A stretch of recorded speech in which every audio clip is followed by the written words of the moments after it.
Hey guys. So, I recently got into a debate online.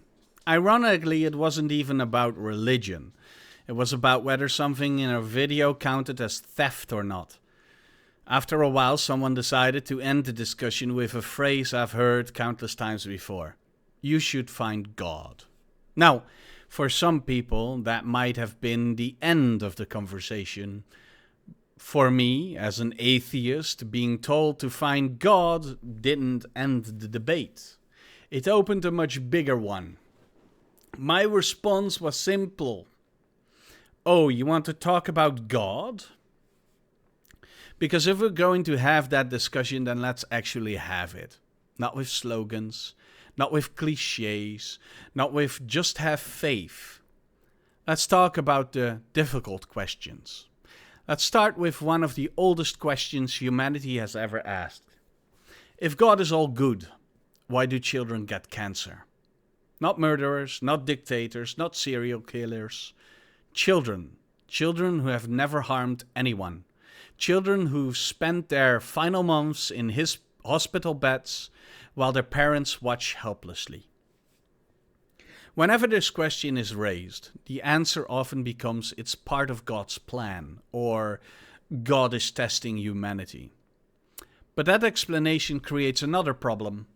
If God is all-knowing, why would he need a test? A teacher gives a test because they don't know the outcome. An omniscient being already knows every decision that will ever be made, every choice, every action, every consequence, before the universe even exists. So, if God already knows the outcome, then what purpose does the test serve? Why create suffering to learn something that is supposedly already known? Why create cancer? Why create diseases? Why create disasters? Why create a world where innocent people suffer at all? The explanation seems contradictory. An all-knowing being should not require evidence. An all-knowing being already has the evidence. Then comes the argument of free will. People often say suffering exists because God gave humanity free will.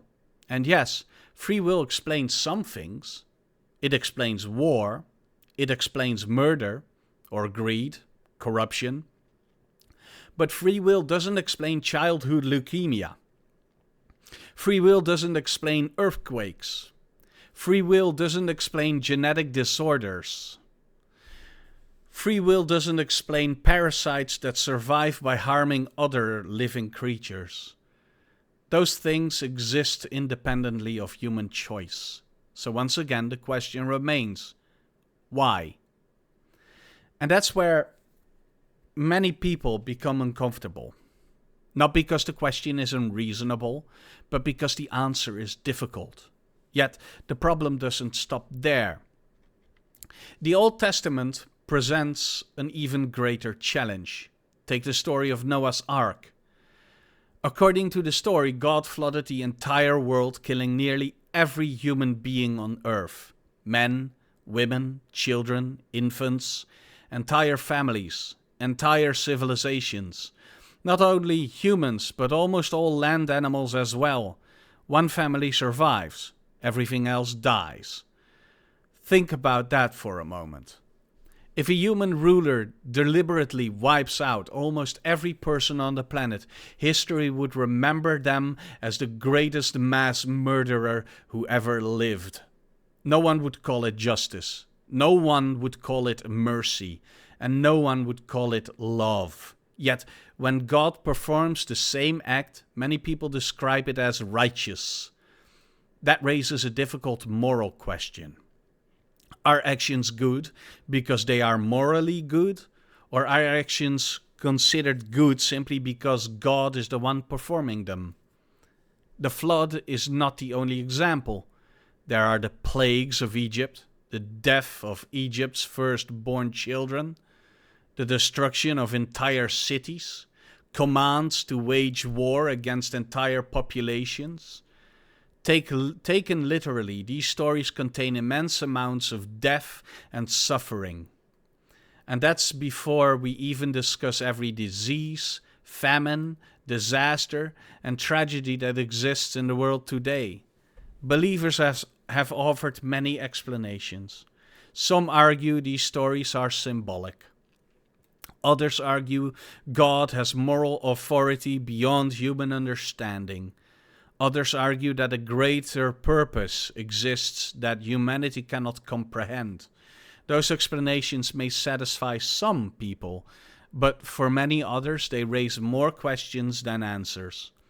Because if we judge actions by their consequences when humans commit them, then why should we abandon those standards when those same actions are attributed to God? And then there is the institution of religion itself. Because religion isn't only about faith, it's also about power. Throughout history, religious institutions have often been among the most powerful organizations on earth.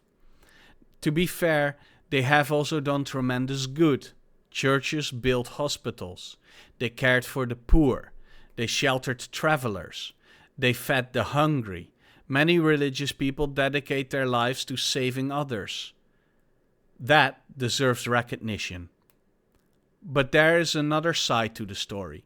Throughout history, religion has also been used as a tool of control. Promises of eternal reward and threats of eternal punishment. Obedience through fear. Authority justified through divine approval. When people begin questioning religious institutions, they are often not questioning kindness or charity, they are questioning power.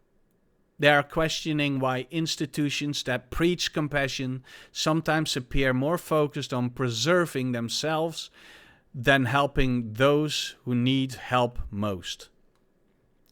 Why are some religious organizations worth millions while homeless people sleep outside? Why do food banks increasingly depend on secular charities?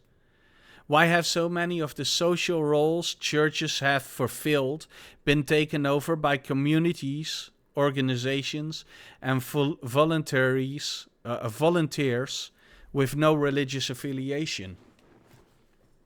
These are not attacks, these are questions. And questions should not be feared. In fact, if faith is true, it should be able to withstand scrutiny. It should be able to survive difficult conversations.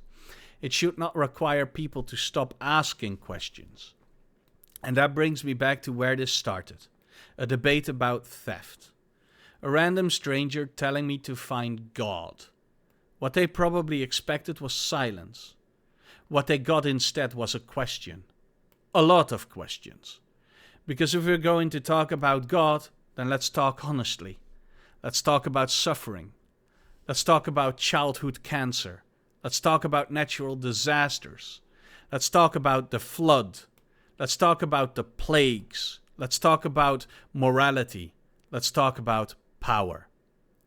And let's talk about why asking these questions makes so many people uncomfortable. Maybe there are answers.